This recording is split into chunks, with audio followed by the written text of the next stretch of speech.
Hello everyone, this is my next video in which we will discuss about the NEET 2014 question paper for chemistry. So let's start from the question number 1. What is the maximum number of orbitals that can be identified with the following quantum numbers? So quantum numbers are given in the question and this is the principal quantum number which represents the shell.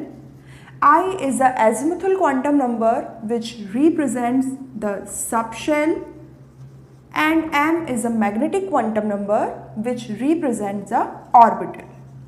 Okay. And to find out the number of orbitals, we have a formula here 2l plus 1. So 2l plus 1 में when we will put the value of l, then we will get the number of orbitals. तो यहाँ पर number of orbitals हो जाएगा 2 into 1 because L की value 1 है plus 1, तो ये हो जाएगा 3.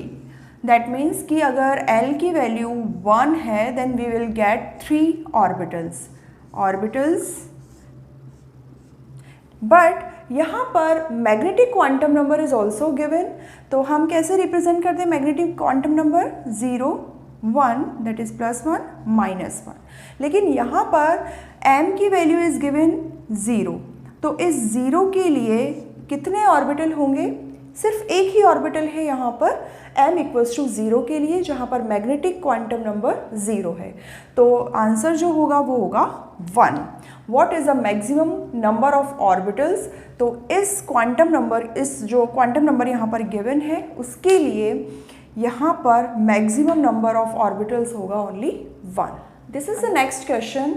Calculate the energy in joule corresponding to light of wavelength 45 nanometre.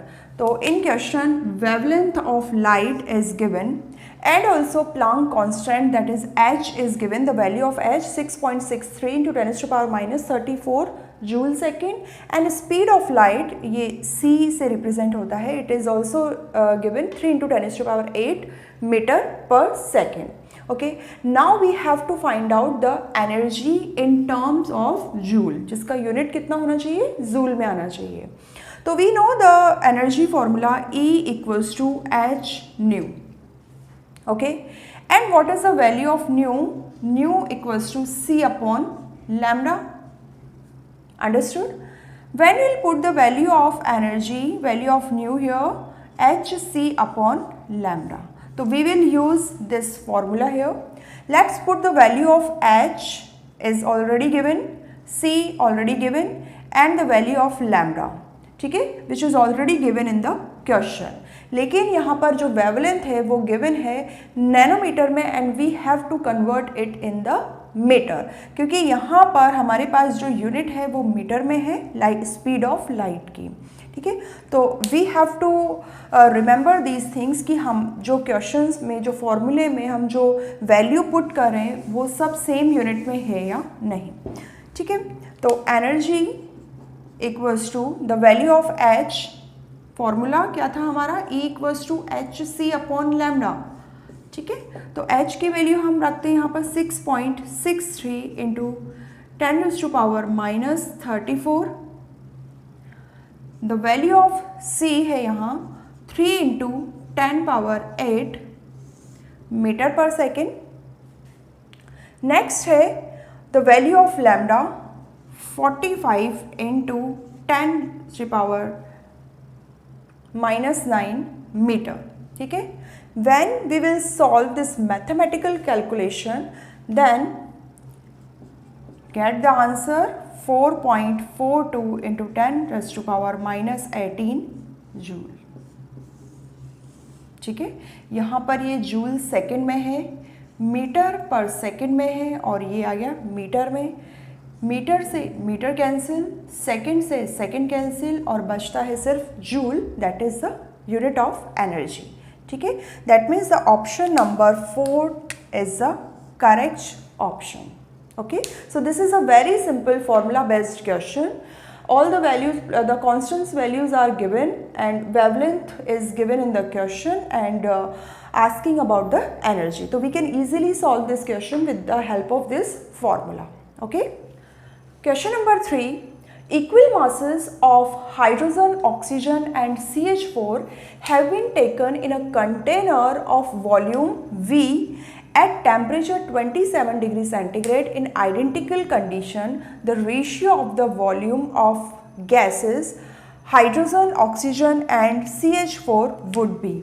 तो we have to find out the ratio of volume of these gases. तो हमें इसी ऑर्डर में वॉल्यूम का रेशियो फाइंड आउट करना है हाइड्रोजन, ऑक्सीजन और CH4 गैसेस के लिए. ठीक है, यहाँ पर हम एक थ्योरम काम में ले सकते हैं या according to the Avogadro hypothesis volume जो होता है volume is directly proportional to the moles. According to the Avogadro hypothesis, volume is directly proportional to the moles. यहाँ पर moles हमें given नहीं है और we have to find out the ratio of the volumes. Moles given नहीं है तो moles we can find out.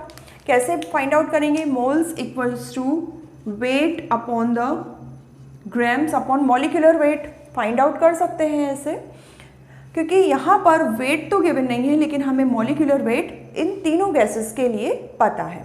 ठीक है, तो मोल्स कैसे फाइंड आउट करेंगे? Number of moles of first है hydrogen, W we don't know, और मॉलिक्यूलर वेट हमें पता है हाइड्रोजन के लिए होगा 2.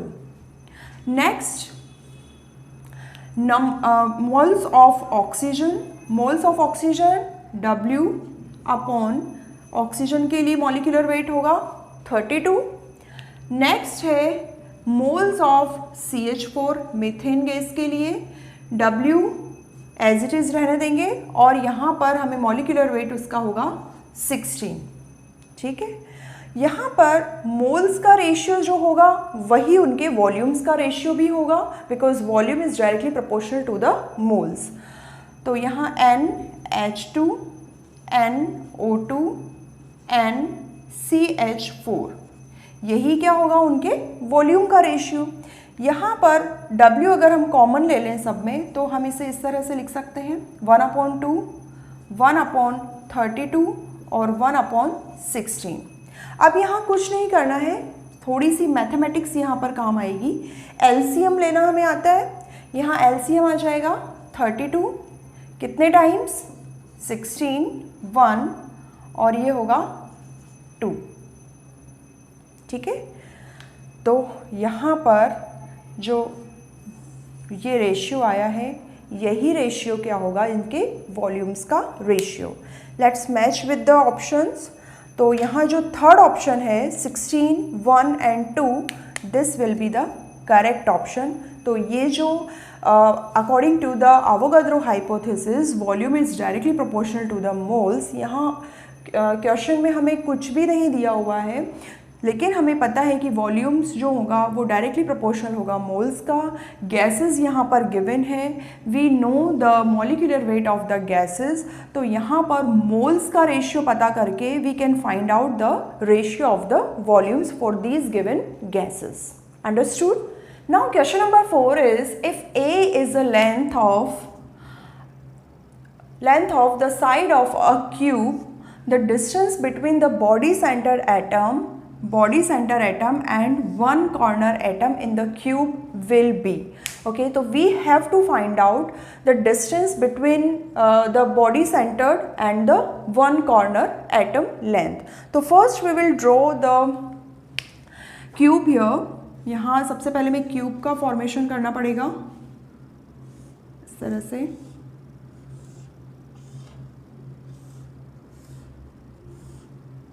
ठीक है, बॉडी सेंटर में एक एटम जो होता है वो सेंटर में होगा और हमें लेंथ फाइंड आउट करनी है. यहाँ देखो अलग कलर से मैं बनाती हूँ ये वाली. तो सेंटर एटम अगर यहाँ है तो यहाँ से लेकर यहाँ तक की लेंथ ये हमें फाइंड आउट करनी है. क्वेश्चन में गिवन है एक साइड की लेंथ, यहाँ पर सपोज ये साइड की लेंथ यहाँ पर गिवन है. ठीक है, और हमें फाइंड आउट करनी है ये डायगोनल, मतलब यहाँ पर कॉर्नर से लेकर जो सेंटर एटम तक की लेंथ हमें फाइंड आउट करनी है। तो कॉर्नर से सेंटर एटम तक की लेंथ फाइंड आउट करने के लिए हमें पहले डायगोनल की लेंथ फाइंड आउट करनी पड़ेगी। तो जो डायगोनल की लेंथ होगी उसका हाफ ही क्या होगा, हमारा आंसर होगा। ठीक है, तो सबसे पहले हम यहाँ पर एक ट्राइंगुलर का फॉर्मेशन करते हैं।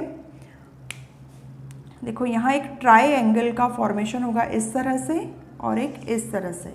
जस्ट इमेजिन कि एक कॉर्नर है और इस तरह से एक डायगोनल है और एक हमें एक रेक्टेंगल का फॉर्मेशन हो जाएगा। यहाँ जो एंगल होगा वो 90 डिग्री होगा।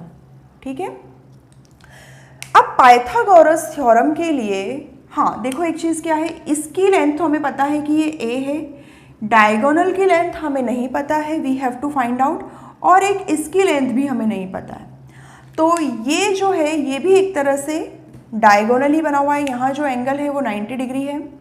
तो यहाँ दो चीज़ें गिवन हैं, तो इसकी लेंथ हम इजीली फाइंड आउट कर सकते हैं। कैसे? पाइथागोरस थ्योरम के अकॉर्डिंग। पाइथागोरस सपोज ये d है, तो यहाँ d square equals to a square plus a square. तो d हो जाएगा d स्क्वायर हो जाएगा 2a स्क्वायर और d हो जाएगा under root 2a। That means हमारी ये जो लेंथ हमें मिल गई है ये कितनी हो जाएगी, अंडर रूट 2a। यहाँ पर ये लेंथ गिवन है a। अब हम डायगोनल की लेंथ इजीली फाइंड आउट कर सकते हैं। Just focus on that triangular, ये एक डायगोनल है। एक साइड की लेंथ है a, दूसरे साइड की लेंथ है अंडर रूट 2a। तो इस डायगोनल की लेंथ हमें मिल जाएगी कैसे? जस्ट पहले वाले इसके according.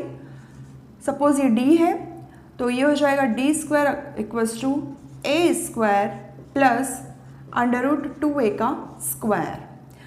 d square equals to a square plus 2a square. इसको ओपन करेंगे, d square equals to 3a square या d equals to under root 3a। ठीक है, तो ये डायगोनल की लेंथ हमें मिल गई है अंडर रूट 3a। ओके, अब जो बॉडी सेंटर में क्या होता है, बॉडी सेंटर की स्ट्रक्चर अगर मैं यहाँ पर ड्रॉ करूँ तो 3 एटम्स जो होते हैं इस तरह अरेंज होते हैं। एक यहाँ एटम, एक बीच वाला एटम और एक इस कॉर्नर वाला एटम। जो ये एटम होगा इनकी जो रेडियस होती है, देखिए ये रेडियस कितनी होगी r, यहाँ से यहाँ तक की रेडियस r,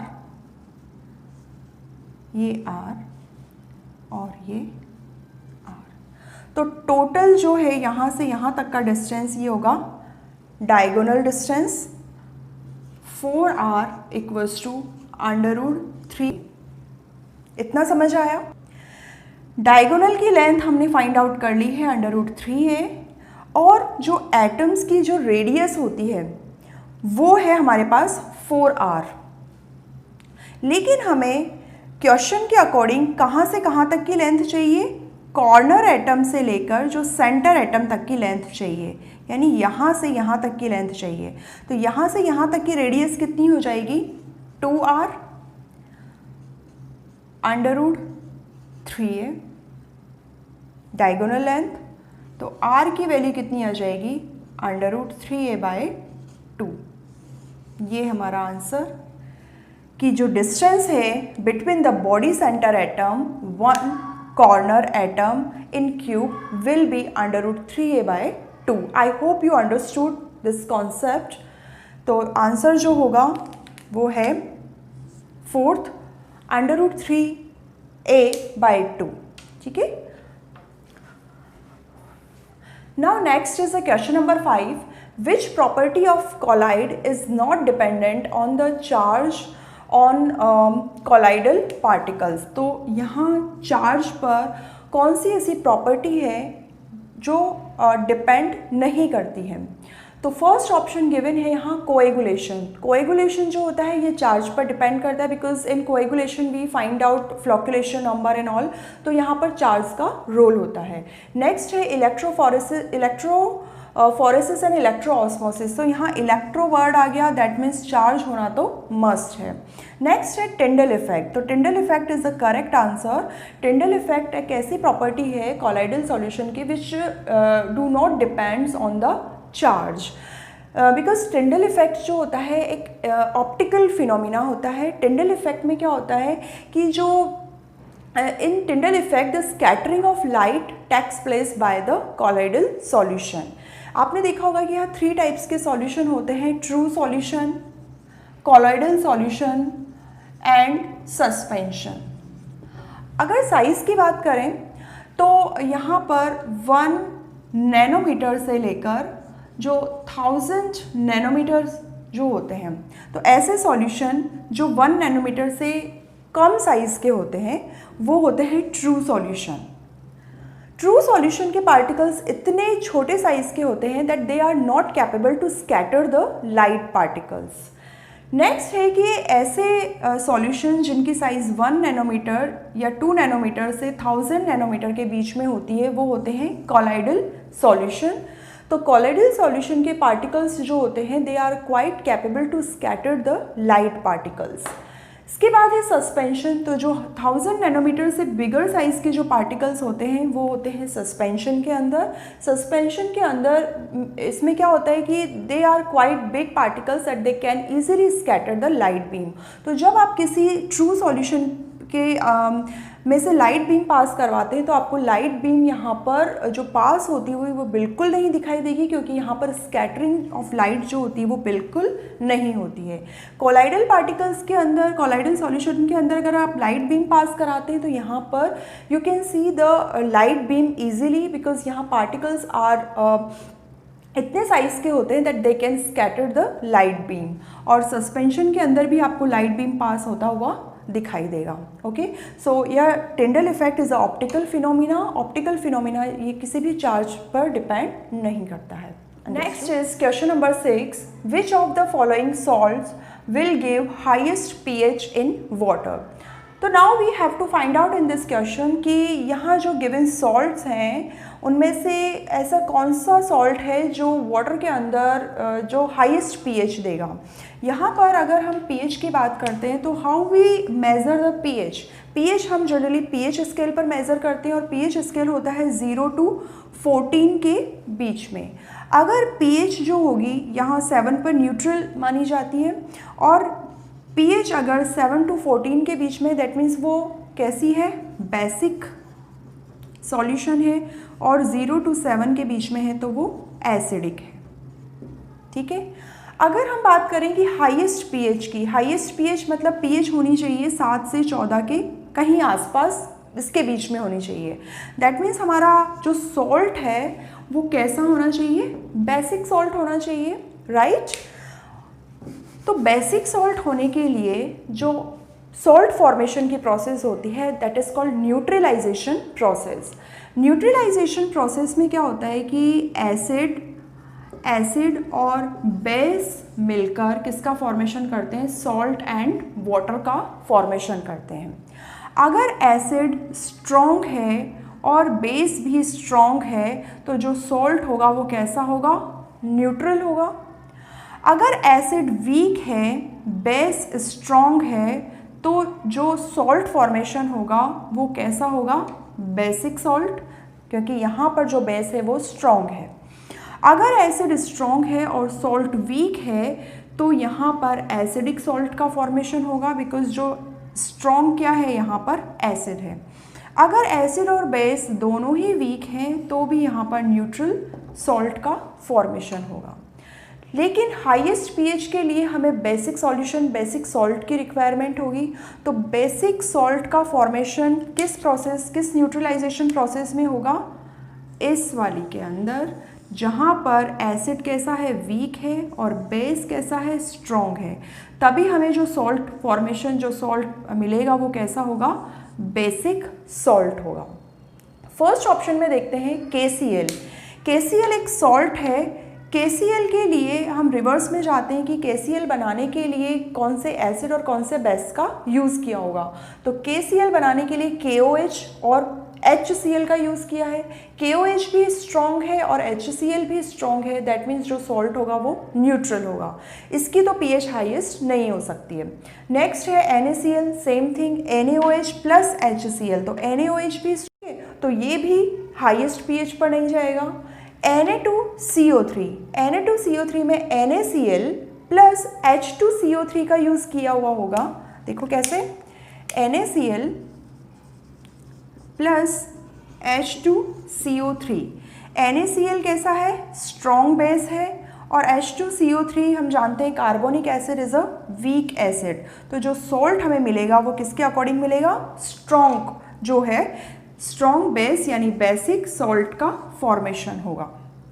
कॉपर सल्फेट की अगर बात करते हैं तो यहाँ पर जो ऑक्साइड होगा कॉपर का oxide, that is also weak base ही होगा, और SO4 यानी H2SO4 जो होगा वो एसिड होगा। हम जानते हैं H2SO4 जो स्ट्रॉन्गेस्ट एसिड है, तो ये ऑप्शन भी रॉन्ग होगा। अगर स्ट्रॉन्ग होगा बेसिक, अगर स्ट्रॉन्ग होगा एसिड, तो यहाँ पर जो सॉल्ट मिलेगा वो कैसा मिलेगा, एसिडिक सॉल्ट, जो कि हमें नहीं चाहिए, क्योंकि अगर एसिडिक सॉल्यूशन मिलेगा it will decrease the pH। तो यहाँ पर थर्ड ऑप्शन जो है करेक्ट ऑप्शन है।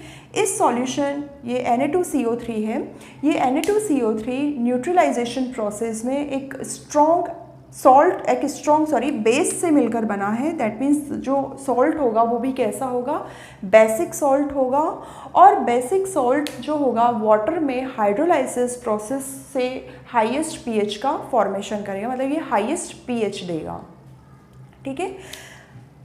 तो ये है आंसर, इसका थर्ड ऑप्शन करेक्ट ऑप्शन है Na2CO3। Okay, this is question number 7। Which of the following 0.10 m aqueous solution, which one will exhibit the largest freezing point depression? So in this question we have to find out the freezing point depression. So we have the formula for freezing point depression, delta TF equals to I into KF into small m. Okay, so this one is the formula where I is the want of factor, Kf is the molal freezing point depression, I have written it FDP, freezing point depression, and m is the molality. So in the question you can check here it is written small m, ठीक है, तो small m का मतलब यहाँ पर होता है molality. ऐसा क्या होता है कि यहाँ पर हम मोललिटी काम में ले रहे हैं, मोललिटी काम में नहीं ले रहे हैं, इसलिए क्योंकि freezing point depression is a colligative property और जो कि सॉल्वेंट पर डिपेंड करती है। And what is the molality? Molality is the number of moles of solute in kg of solvent, ठीक है। तो यहाँ पर किलोग्राम काम में लिया जाता है, which is do not change with the temperature. तो यहाँ कंसनट्रेशन जो होती है सॉल्वेंट की वो चेंज नहीं होती है, that's why we are taking molality in this type of question. जैसे freezing point depression, colligative properties के जो क्वेश्चन होते हैं we are taking molality over there, because molality जो होती है वो टेम्परेचर के साथ बिल्कुल चेंज नहीं होती है। तो यहाँ freezing point depression find out करने के लिए ये जो TF है, freezing point depression, is directly proportional to the I van't Hoff factor, because KF और M जो है यहाँ पर कांस्टेंट है। तो I की वैल्यू चेक करते हैं, KCl यहाँ पर I की वैल्यू है 2, C6H12O6 ग्लूकोज ये नॉन इलेक्ट्रोलाइट है, डिसोसिएट नहीं होगा, तो इसके लिए I की वैल्यू 1 ही रहेगी। यहाँ नंबर ऑफ आयंस कितने होंगे, 5, 3 and 4, 5, एंड I की वैल्यू यहाँ पर हो जाएगी 3। तो सबसे हाईएस्ट वांट ऑफ फैक्टर की वैल्यू किसके लिए है, थर्ड के लिए, तो दैट मीन्स यही लार्जेस्ट फ्रीजिंग पॉइंट डिप्रेशन देगा।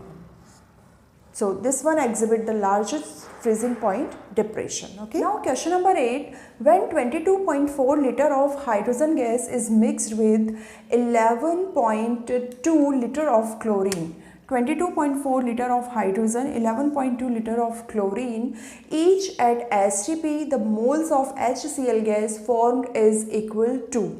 तो in this question it is given that the volume of hydrogen and the volume of chlorine. तो हम वॉल्यूम से number of moles find out कर सकते हैं. Like number of moles for hydrogen, इसके लिए क्या हो जाएगा, वॉल्यूम अपॉन 22.4. यहाँ पर वॉल्यूम कितना है 22.4 अपॉन 22.4, ये हो जाएगा 1 मोल. नेक्स्ट है मोल्स फॉर क्लोरीन, इसके लिए 11.2 अपॉन 22.4, ये हो जाएगा 0.5. अब क्या होगा कि hydrogen gas and chlorine gas will combine and what happened, they form HCl gas. तो कैसे होगा, H2 plus Cl2 they combine and they form 2HCl. ठीक है, यहाँ पर हाइड्रोजन है 1 मोल, ये इनिशियल है. ठीक है, इनिशियल में हाइड्रोजन है 1 मोल और इनिशियल में क्लोरीन है 0.5 मोल और इनिशियल में जो प्रोडक्ट होगा वो होगा 0. इसके बाद जब रिएक्शन आगे प्रोसीड होगी 1 माइनस 0.5, 0.5 माइनस 0.5, यहाँ पर क्लोरीन क्या होगा, इट्स अ लिमिटिंग एजेंट 0.5 और यहाँ हो जाएगा 0.5 इंटू 2, क्योंकि यहाँ HCl की कितने मोल है, 2 मोल है, ये हो जाएगा 1 मोल. ठीक है, तो इसका मतलब क्या हुआ कि यहाँ HCl का कितना मोल बन रहा है, 1. तो 1 mole of HCl gas. So first option is the correct answer. Okay, understood. Now question number 9, when 0.1 mole MnO4 2- is oxidized, the quantity of electricity required to completely oxidize MnO4 2- to MnO4-. तो सबसे पहले we will write the reaction कि यहाँ पर जो reaction है oxidation reaction MnO4 2- से यहाँ पर MnO4- का फॉर्मेशन हो रहा है. ठीक है, यहाँ पर ऑक्सीडेशन स्टेट कितनी है, Mn की +6 ऑक्सीडेशन स्टेट और यहाँ पर है +7 ऑक्सीडेशन स्टेट, यहाँ हो जाएगा प्लस इलेक्ट्रॉन. ठीक है, तो यहाँ पर the question is asking the quantity of electricity required, quantity of electricity required. तो here we will follow Faraday's first law, और according to Faraday's first law the mass of any substance deposited और liberated at the electrode is directly proportional to the number of charges that is passed. तो यहाँ पर number of charge कितने हैं, electron, एक electron है यहाँ पर. यहाँ MnO4 का लिया है 0.1 मोल और एक इतना ही यहाँ पर बन रहा है 0.1. तो number of quantity of electricity यहाँ पर हो जाएगी 0.1 इंटू F. फैराडे की वैल्यू होती है 0.1 इंटू 9650. तो ये हो जाएगा 9650 coulomb. Okay, so option number 3 will be the correct option. So here we will follow Faraday's first law. ठीक है. Now question number 10, using the Gibbs energy change, delta G is given for the following reaction. This is a reaction Ag2CO3 2Ag plus CO3 2-. The Kp of AgCO3 in water at 25 degrees centigrade temperature. और यहाँ पर हमें R की value भी given है. तो this is a very simple formula based question कि हमें गिब्स फ्री एनर्जी कैलकुलेट करनी है. तो इसके लिए फॉर्मूला होगा delta G equals to -2.303 RT log Ksp. This is solubility product. Delta G की वैल्यू गिवन है 63.3, ये किलो जूल में है. तो इसको जूल में कन्वर्ट करने के लिए 1000 से मल्टीप्लाई कर देंगे equals to -2.303. The value of R will be 8.314 and T की वैल्यू है केल्विन में, हम इसे चेंज करेंगे तो ये हो जाएगा इंटू 298 और log Ksp we have to find out. जब हम इसको कैलकुलेट करेंगे तो we will get the value of log KSP that is -11.09। जब ये log यहाँ से रिमूव करेंगे the value of KSP will be 10⁻11.09। जब आप log टेबल से ये सॉल्व करोगे then you will get the answer this one 8 into 10⁻⁻12. This is the correct answer. So this is a very simple formula based question in which you have to find out the KSP and the relation is given in Gibbs free energy and solubility product. ठीक है, तो ये formula you will try. Okay, here is question number 11. The weight of silver, this is given in the question, displaced by a quantity of electricity which displace 5600 ml of oxygen at STP will be. So same kind of question we have discussed before, where a reaction, oxidation reaction is given, number of charge is given in the question, and the same thing was asking in that question. And in this question weight is given and it's asking about the quantity of electricity, that means charge required. तो यहाँ पर we will use, वहाँ उस question में हमने Faraday's first law use किया था and here we will use Faraday's second law because it states that the mass of any substance deposited or liberated at the electrode is directly proportional to that equivalent weight. यहाँ पर weight है Ag is directly proportional to its equivalent weight. जो deposit होगा Ag यानी silver का amount electrode के ऊपर it's directly proportional to its equivalent wait.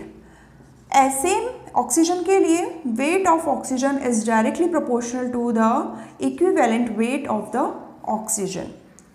We have to find out this one कि वो वेट कितना है जो कि इलेक्ट्रोड पर डिपॉजिट होगा। इक्विवेलेंट वेट यहाँ पर we can write equivalent weight of oxygen and equivalent weight of oxygen.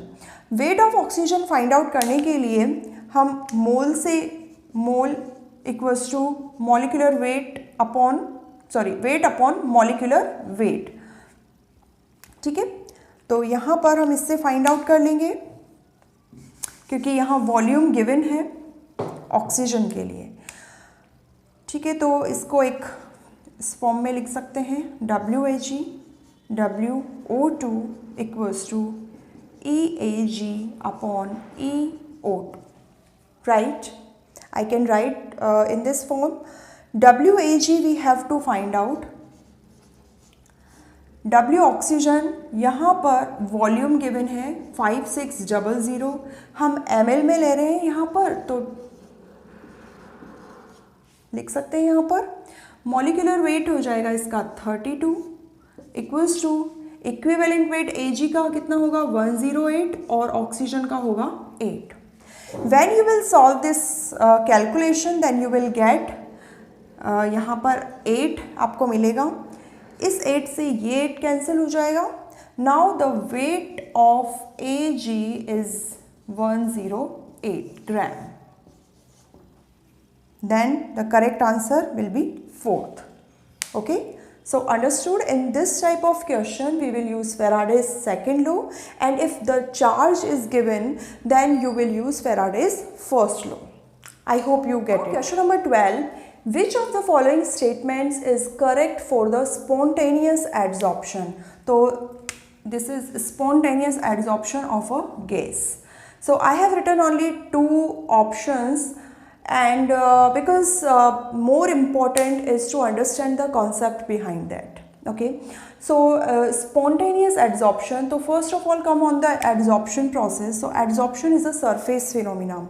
हम सब जानते हैं कि जो एड्जॉर्प्शन होता है वहाँ पर मॉलिक्यूल्स जो होते हैं गैसियस मॉलिक्यूल वो सरफेस पर ही सेटल होते हैं, सरफेस पर ही एड्जॉर्ब होते हैं। सरफेस पर एड्जॉर्ब होने की वजह से क्या होता है कि वहाँ पर सरफेस के बीच में and the molecule of gaseous molecules के बीच में बॉन्ड का फॉर्मेशन होता है।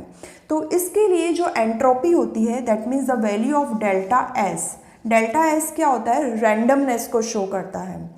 लेकिन जब मॉलिक्यूल्स का एड्जॉर्प्शन होगा, गैसियस मॉलिक्यूल का सरफेस के ऊपर एड्जॉर्प्शन होगा तो उनकी रैंडमनेस जो होगी वो डिक्रीज होगी, बिकॉज यहाँ पर बॉन्ड फॉर्मेशन हो रहा है in between gaseous molecules and surface के बीच में। तो यहाँ पर डेल्टा एस क्या हो जाएगा, रैंडमनेस क्या हो जाएगा, डिक्रीज होगी। तो डेल्टा एस की वैल्यू ऑब्वियसली कितनी होगी, नेगेटिव होगी, क्योंकि रैंडमनेस जो हो रही है मॉलिक्यूल्स की वो डिक्रीज हो रही है। इस फॉर्मूले से अगर आप देखते हैं delta G equals to delta H minus T delta S, तो यहाँ डेल्टा एस तो हो गया है हमारा नेगेटिव। उसके बाद है delta G. Delta G for spontaneous adsorption. For spontaneous adsorption के लिए क्या होता है, यहाँ पर एक्सोथर्मिक रिएक्शन होती है। एक्सोथर्मिक रिएक्शन, एक्सोथर्मिक रिएक्शन का मतलब होता है कि the free energy of any reactant या इनिशियल जो सब्सटेंस होता है is more than the final product. ठीक है, तो यहाँ एक्सोथर्मिक रिएक्शन में प्रोडक्ट फॉर्मेशन होता है without adding any kind of external energy. यहाँ रिएक्शन में हमें एनर्जी नहीं देनी पड़ती है, और क्या होता है यहाँ पर हीट जनरेट होती है एक्सोथर्मिक रिएक्शन में। तो delta G for exothermic reaction के लिए it always negative.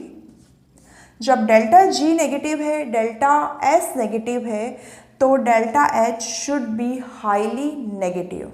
That means option number second is the correct option.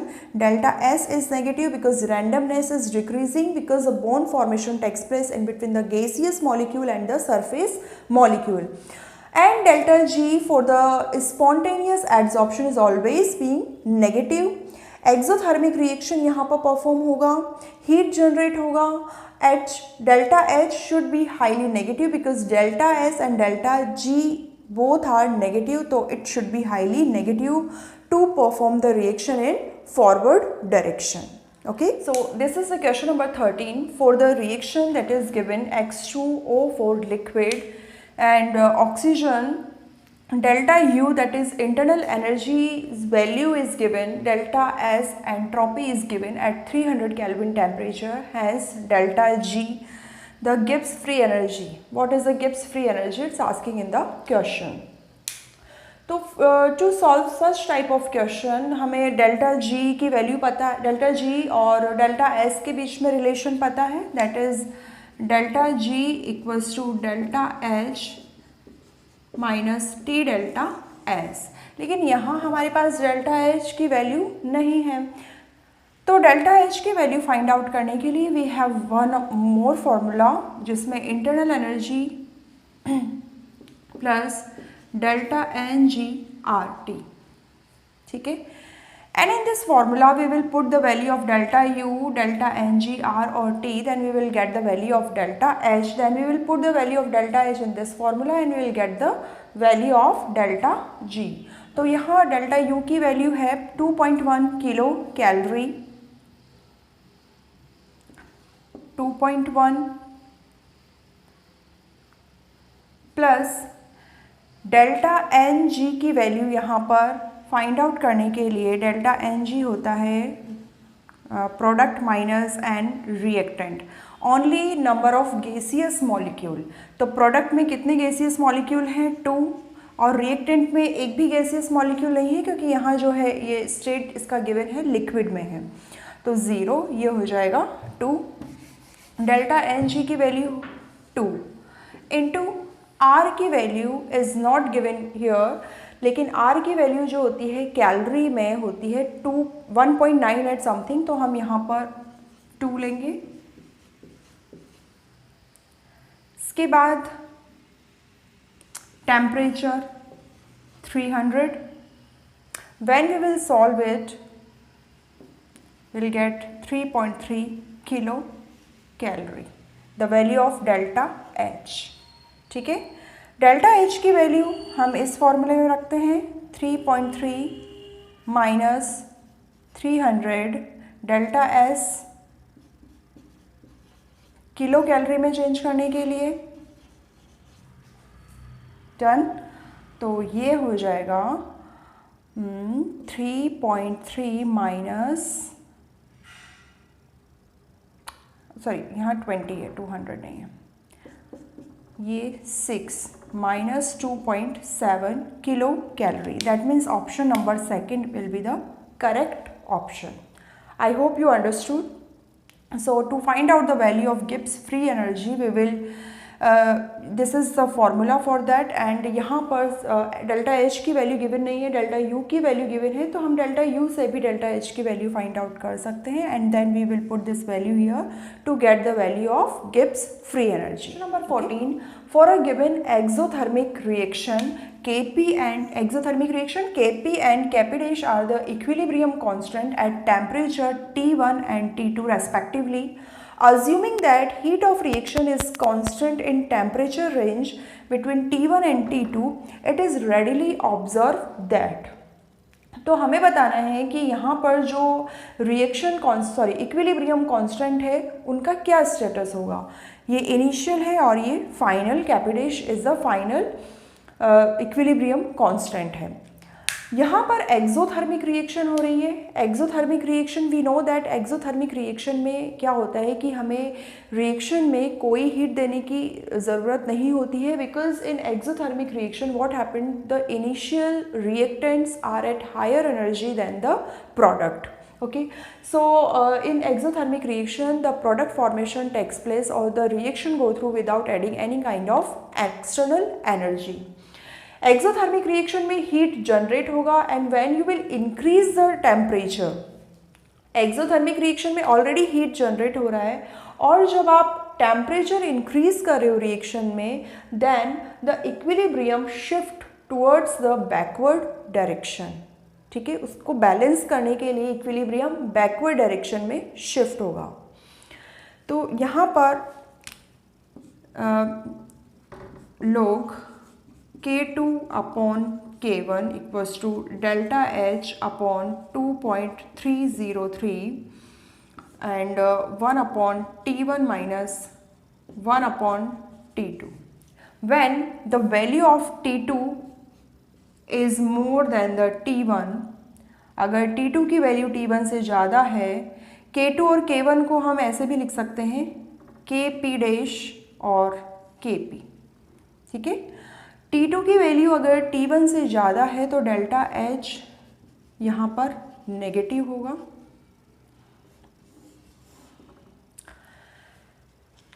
तो यहाँ पर क्या होगा, अगर T2 की वैल्यू ज़्यादा है T1 से तो जो इक्विलिब्रियम कांस्टेंट होगा Kp, यानी जो इनिशियल इक्विलिब्रियम कांस्टेंट होगा, it will be more than that of final equilibrium constant. Because exothermic reaction में when you increase the temperature, the reaction जो होगी it will shift the backward direction. When you decrease the temperature then the reaction will move to the forward direction. तो temperature जो है T2 कम होना चाहिए to increase the Kp dash. लेकिन अगर आप रिएक्शन में टेम्परेचर इंक्रीज कर रहे हो देन ये जो Kp डैश होगा वो कम होगा, क्योंकि यहाँ पर इक्विलिब्रियम किधर शिफ्ट हो रहा है, फॉरवर्ड डायरेक्शन में, तो Kp की वैल्यू ज़्यादा होगी. That means this option number first will be the correct option. Got it? Next is question number 15. Which of the following order of ionic radii is correctly represented? Ionic radii is correctly represented here. The cations, anions and neutral atom is also given. So we know that जो positive होता है that means जो cation होता है, the radii of the cation is always less than the neutral atom due to the decrease the orbital. यहाँ पर ये जो पॉजिटिव आयन बना है, दिस इज कैटायन, ये कैसे बना है, लूजिंग ऑफ इट्स इलेक्ट्रॉन. और इलेक्ट्रॉन्स कहाँ से होते हैं, आउटर मोस्ट ऑर्बिटल में होते हैं, शेल में होते हैं. तो ये जो इलेक्ट्रॉन्स यहाँ से लूज होता है, निकलता है, तो इसकी वजह से क्या होता है, इसकी साइज़ जो होती है वो कम हो जाती है then the neutral atom. And the size of anion is always greater than the neutral atom because यहाँ पर addition of electron हो रहा है. addition of electron होने की वजह से क्या होता है कि यहाँ पर जो size होती है ये increase हो जाती है than the neutral atom. और यहाँ पर एक चीज़ और होता है कि negative में इलेक्ट्रॉन्स आते हैं। इलेक्ट्रॉन्स आने की वजह से due to the decrease of effective nuclear attraction, effective nuclear charge, इसकी वजह से भी यहाँ पर इसकी रेडियस इंक्रीज हो जाती है। तो that means this one is the correct representation of the ionic radii. This is the correct representation that anion की जो रेडाई होती है it is always greater than the neutral atom, और जो कैटायन की होती है it is always greater than the neutral atom. Okay, so this one is the correct option. So question number 16, 1 gram of magnesium is burnt with 0.56 gram of oxygen in a closed vessel. Which reactant is left in excess and how much?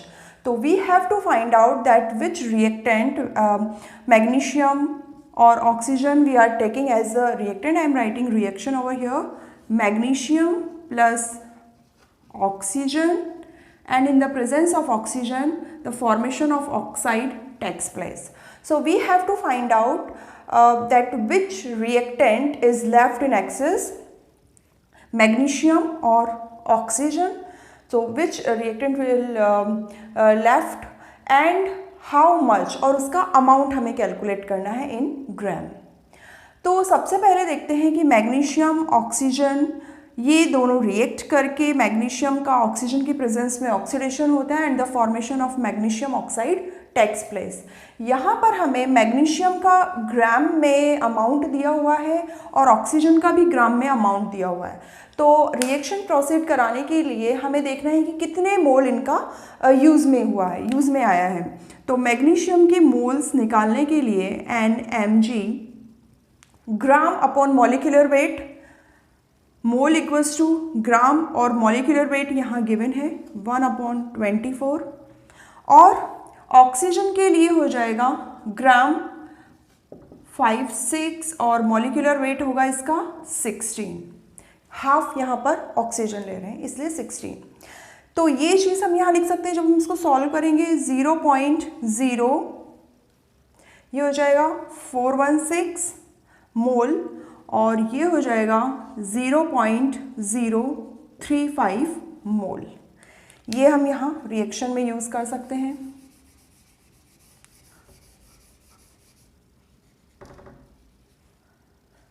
ये है magnesium के मोल और ये है oxygen के मोल। Initial stage में MgO क्या होगा, 0 होगा। उसके बाद जैसे ही रिएक्शन आगे प्रोसीड होगी तो यहाँ पर 0.0416 यहाँ कम अमाउंट में है ऑक्सीजन, ऑक्सीजन यहाँ पर लिमिटिंग एजेंट होगा, माइनस करेंगे 0.035 तो यहाँ पर होगा 0.0066। तो मैग्नीशियम जो होगा यहाँ पर एक्सेस में होगा, which is left in after the reaction. तो यहाँ पर दो ऑप्शन में हमारे पास मैग्नीशियम है, लेकिन इसका अमाउंट हमें पता नहीं है। अमाउंट निकालने के लिए ये तो आया है मोल, इतने मोल्स यहाँ पर मैग्नीशियम के रहेंगे। अब हमारे पास हमें ग्राम में अमाउंट निकालना है तो हमें फॉर्मूला पता है, mole equals to gram upon molecular weight. Gram में निकालने के लिए moles into molecular weight, mole है यहाँ पर 0.0066, मॉलिक्यूलर वेट है 24 तो ये हो जाएगा 0.16 gram. That means option number first will be the correct option. ठीक है, तो this is very simple question. यहाँ सिर्फ मोल कॉन्सेप्ट का हम यूज़ करेंगे। ग्राम में दिया हुआ है, मॉलिक्यूलर वेट दिया हुआ है, मोल्स इजीली कैलकुलेट कर सकते हैं। मोल्स आ गया तो ग्राम में वैल्यू इजीली कैलकुलेट कर सकते हैं। Okay, I hope you got it. 17, the pair of compound that can exist together is.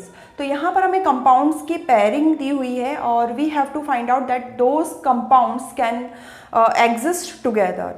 तो इसके लिए है कि those compounds which are present at their lower oxidation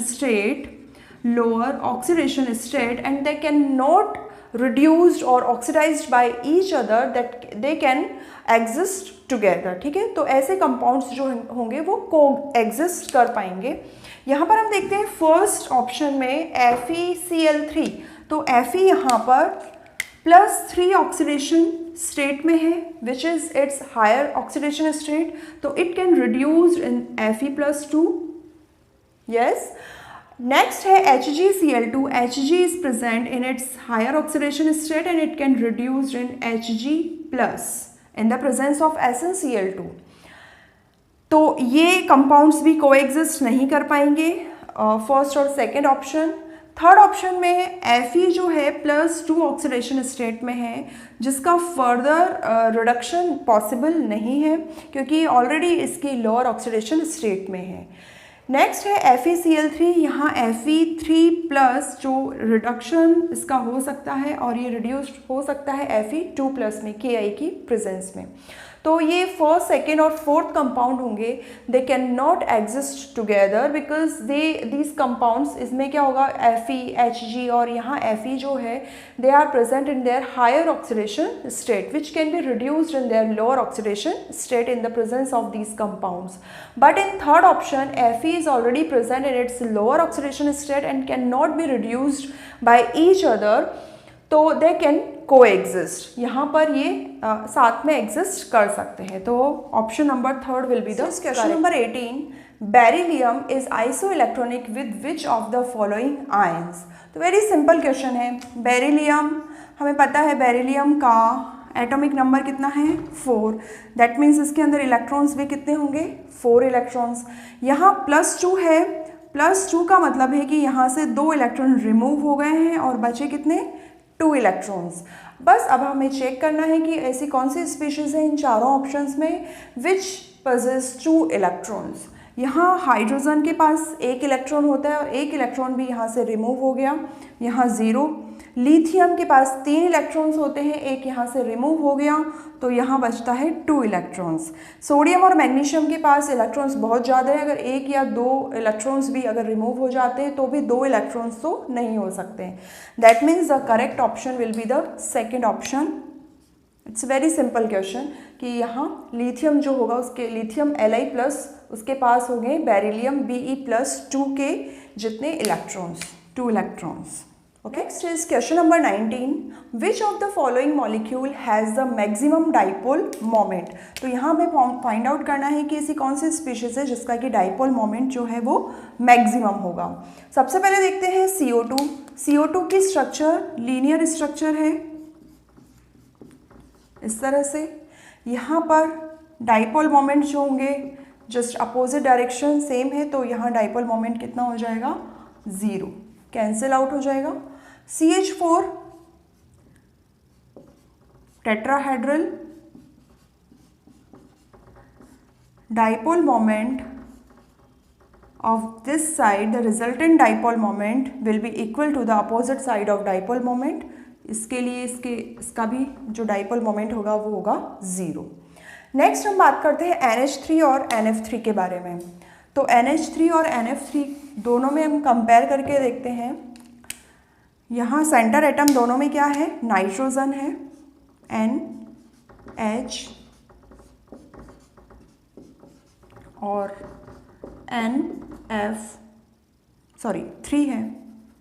lone pair of electrons रहेंगे यहाँ.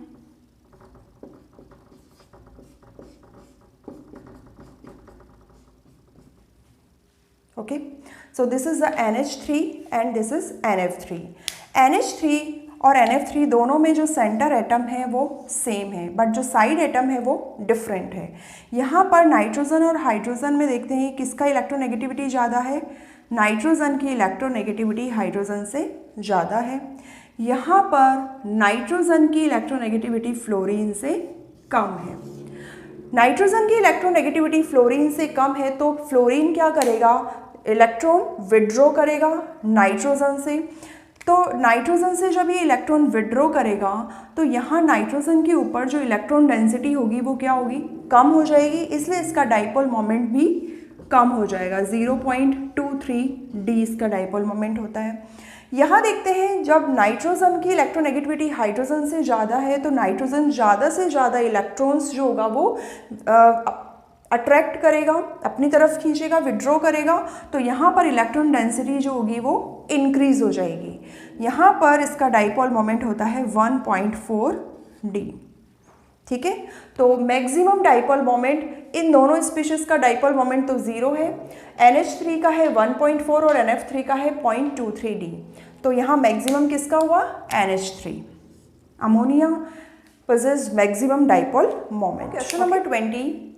Which one of the following species has plain triangular shape?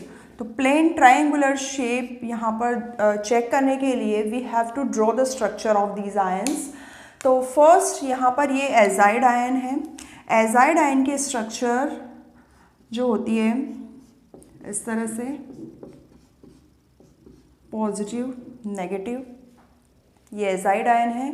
तो azide ion की shape कैसी है? Linear.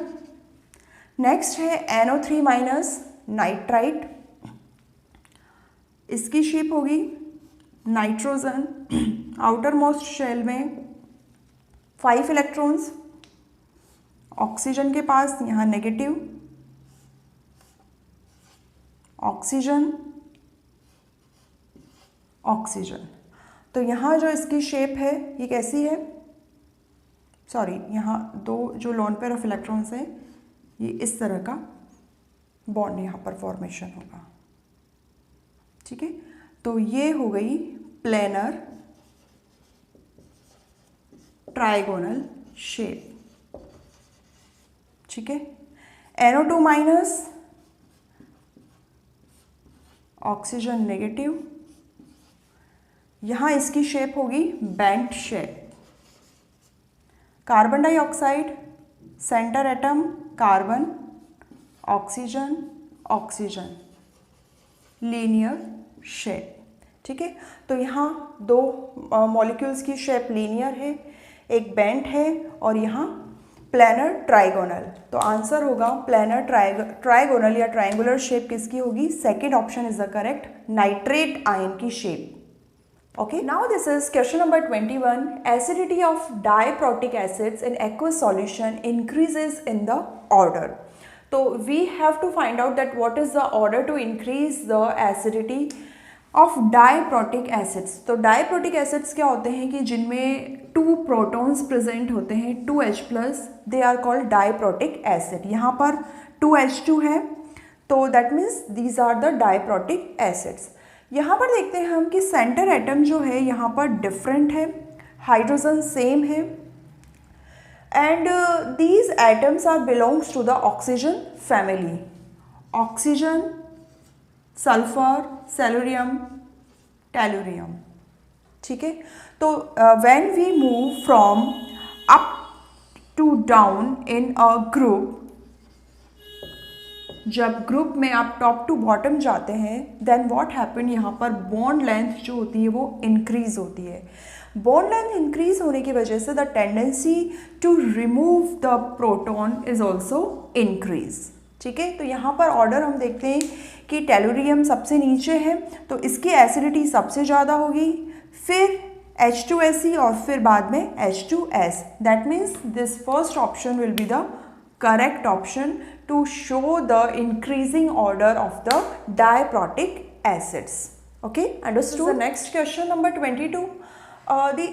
In the question there are 2 reactions are given जो H2O2 ozone से react करके water और ऑक्सीजन का फॉर्मेशन करता है, H2O2 Ag2O से रिएक्ट करके Ag वाटर एंड ऑक्सीजन का फॉर्मेशन करता है। And the question is asking what is the role of H2O2 in the above reaction is respectively. Okay, options are given. तो first we'll find out H2O2 ozone के साथ react करके water और oxygen का formation कर रहा है। यहाँ पर इस जो पेरोक्साइड है इसका क्या रोल है? ओजोन में 3 ऑक्सीजन होंगे, उनमें से किसी एक ऑक्सीजन का जो ऑक्सीडेशन स्टेट होता है वो होता है -2। -2 से ये ऑक्सीजन 0 में कन्वर्ट हुआ, तो यहाँ पर H2O2 is behaving like a oxidizing agent। यहाँ पर ये H2O2 किसकी तरह बिहेव कर रहा है? ऑक्सीडाइजिंग एजेंट की तरह बिहेव कर रहा है। नेक्स्ट रिएक्शन में देखते हैं, यहाँ Ag2O का ऑक्सीडेशन स्टेट यहाँ पर है +1 और यहाँ पर हो जाता है 0। +1 से 0 होना, दैट मीन्स H2O2 जो होता है इसने Hg2O का क्या किया है, रिडक्शन। ठीक है, तो यहाँ फर्स्ट रिएक्शन में, that means reaction number A में H2O2 is behaving like a oxidizing agent, and in second reaction, that means in B reaction, H2O2 is behaving like a reducing agent. So that means first option will be the correct option, oxidizing agent in A and reducing in B. Under 23, artificial sweetener which is stable under cold conditions only.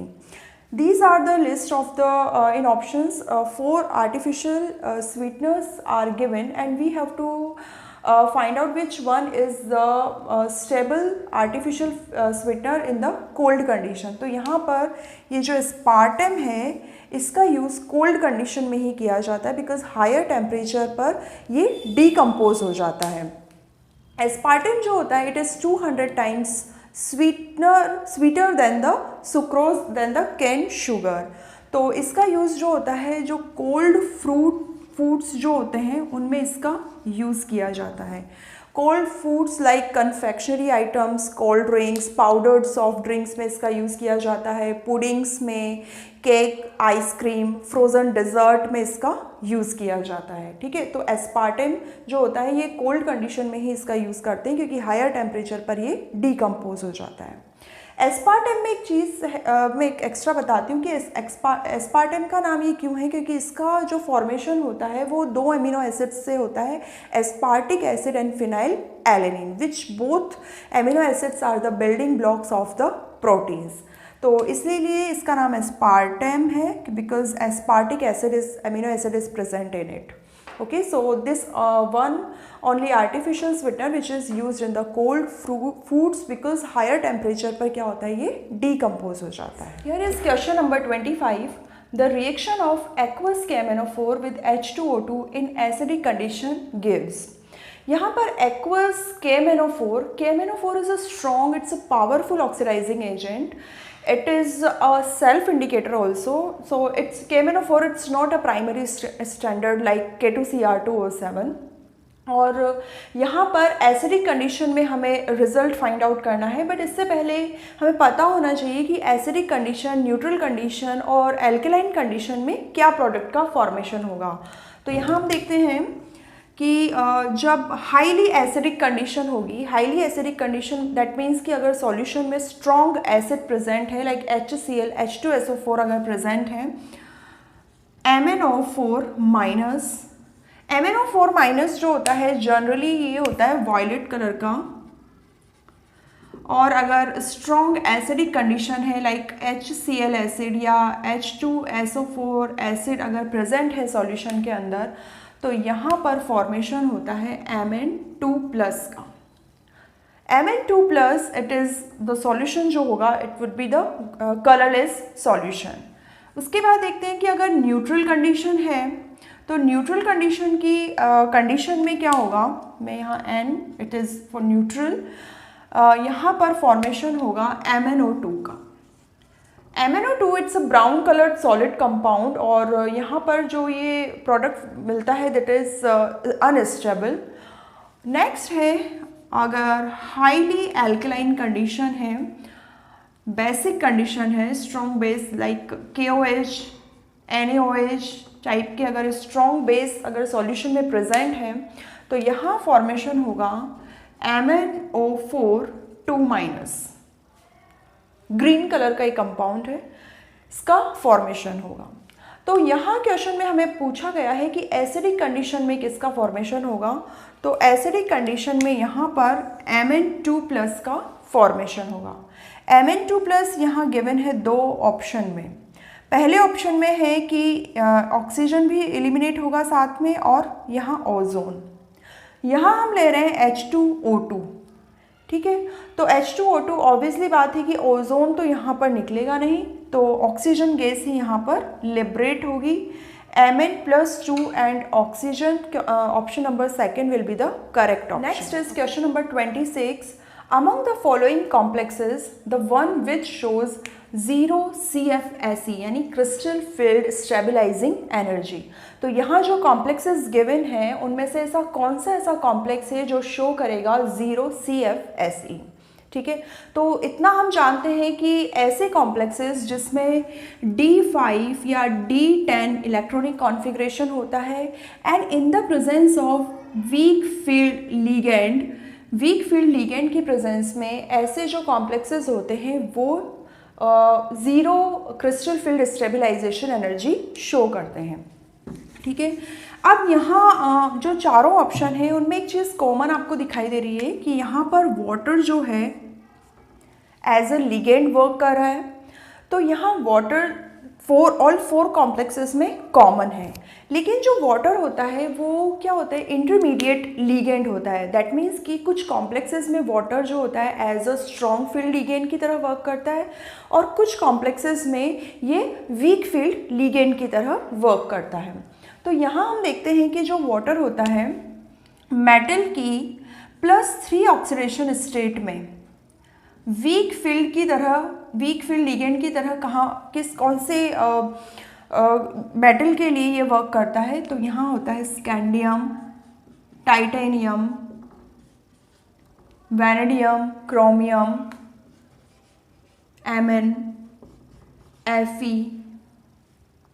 तो इनके लिए क्या होता है, जो water as a weak field ligand की तरह work करता है और स्ट्रॉन्ग फील्ड लिगेंड की तरह वर्क करता है कोबाल्ट, निकेल और कॉपर के लिए।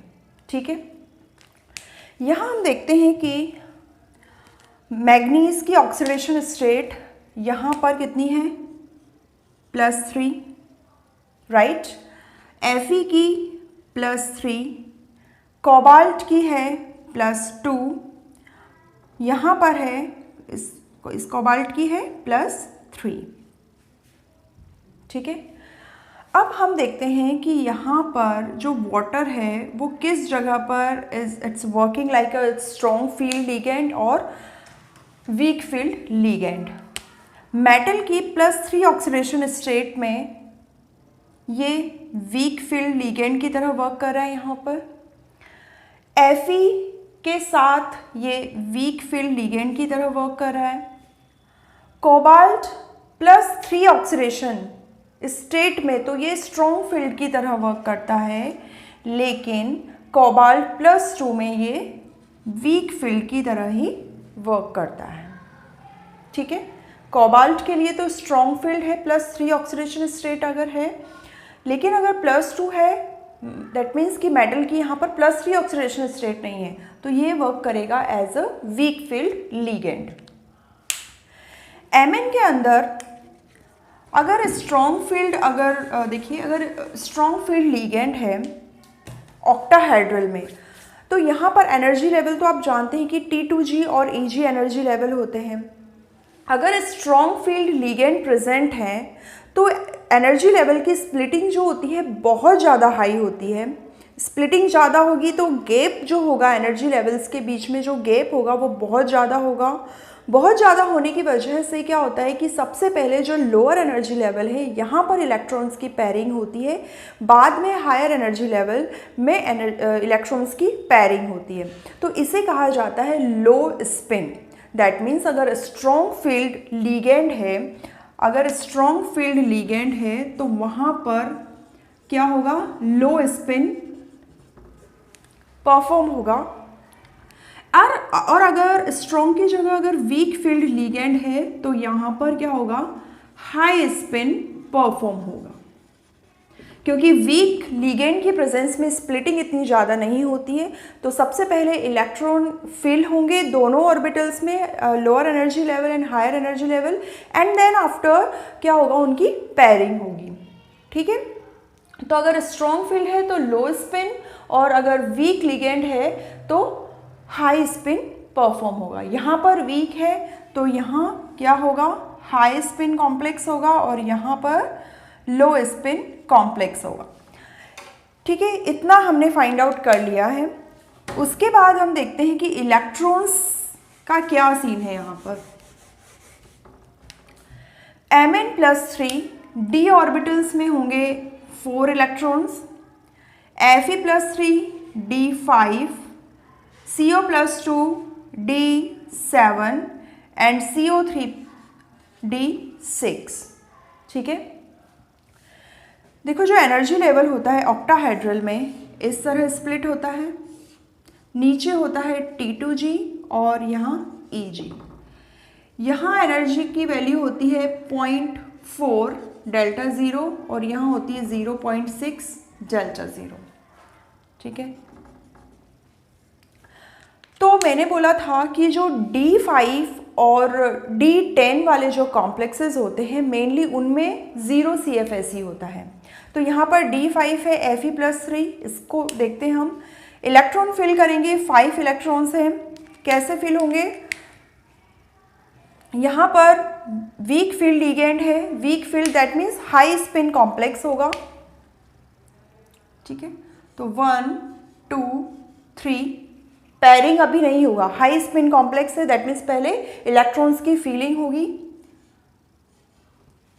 अगर 5 से ज़्यादा यहाँ इलेक्ट्रॉन होते तो वो इधर, 6 इलेक्ट्रॉन होते तो वापस यहाँ पर आता, 6 7 8 9 और 10। इतना समझ आया। उसके बाद हम CFSE की वैल्यू निकालते हैं।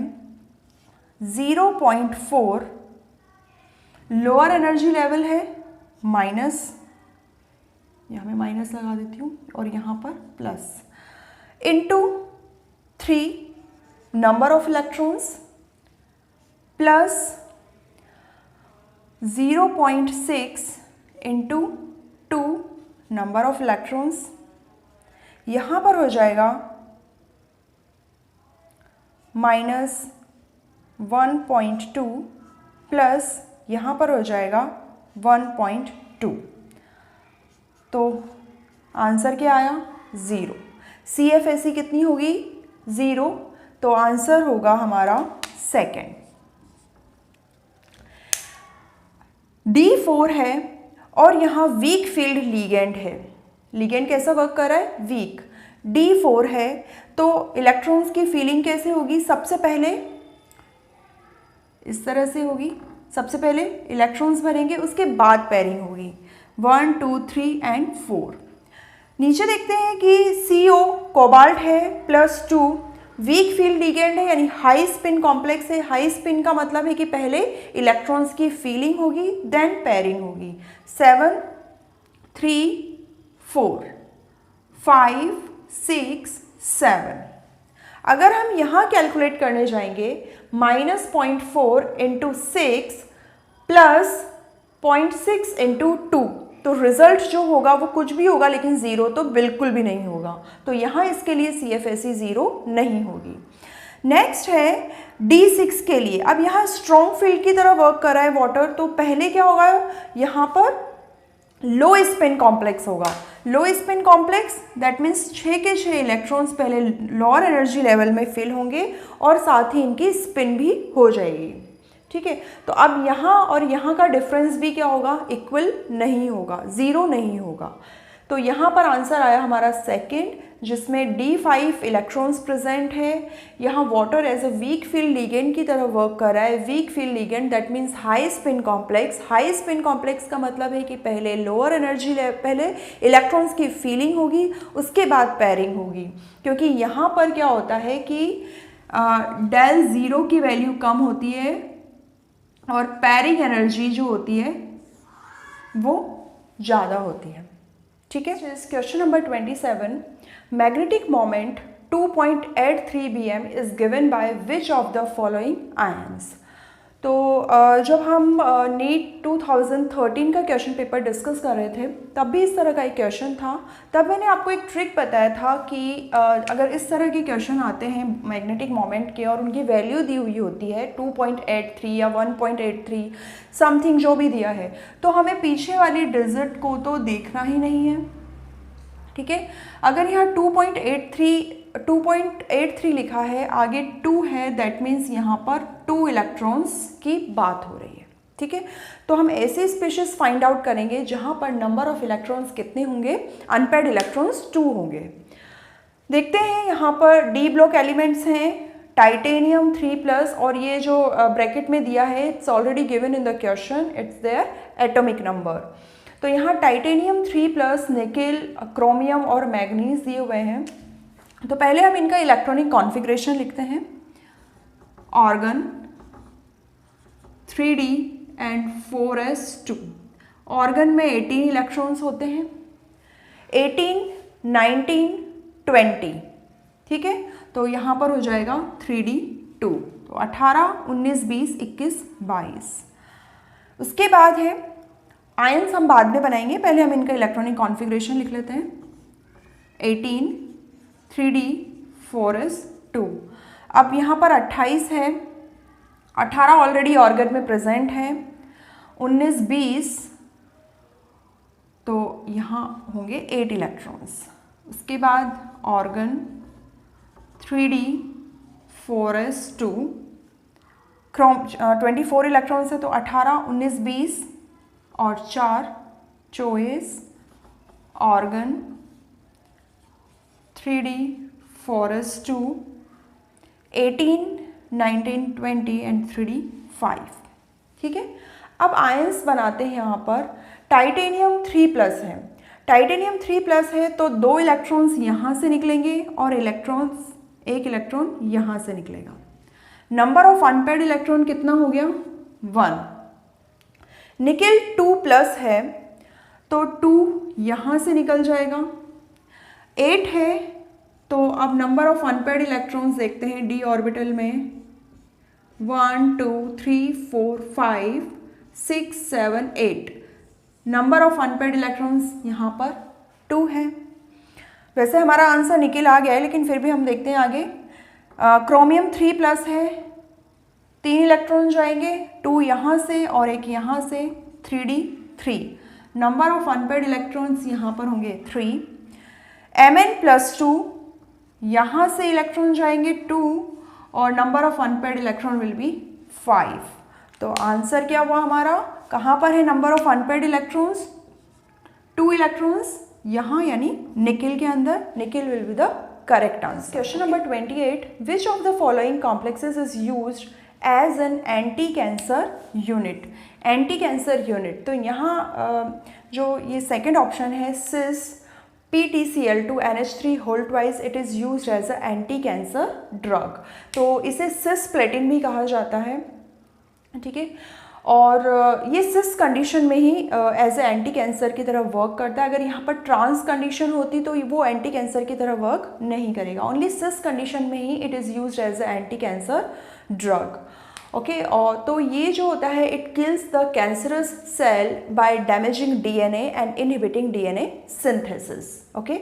सो this is the correct option, cisplatin और cis PtCl2NH3 it is also called CDDP, ठीक है। तो cis diammonia dichloro platinum 2, CDDP भी इसको कहा जाता है, ओके।